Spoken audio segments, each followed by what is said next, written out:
కాకపోతే దీన్ని మన వాళ్ళు సంస్కృతం అని పేరు పెట్టారు. లేదు,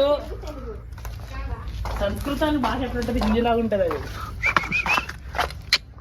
ఓయ్ హాయ్ నవీన్ కి తెలుసు. Hi hi friends. డాన్స్ చేస్తాడు వాళ్ళు ఒకసారి.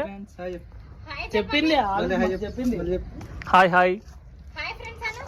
Hi friends, welcome to Kusumanchi our Kusumanchi. ఇంకా మీరు ఫోటోషూట్ లుక్ పెట్టరా బ్రో మీరు? చెప్పలేసుకోవచ్చా రాహుల్కి? గుడి అన్నాడు వాడేవాడు ఫస్ట్ లో. వాడికి ఏం తెలియదు బ్రో.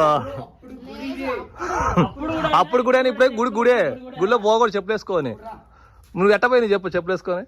బ్రో విగ్రహం పెడితేనే దేవుడు అన్నట్టు కాదు, విగ్రహం లేకపోయినా దేవుడే. దేవుడు అంటాడు, నీ మనసులో ఉండాలి. అది నువ్వు చెప్పలేడు వంశీ. నేను ఎడుతా, ఎందుకంటే గుడి లోపల నువ్వు కూడా ఇచ్చిపో బ్రో. బాగా తప్పు బ్రో అట్లా తెలిసి చేయటం.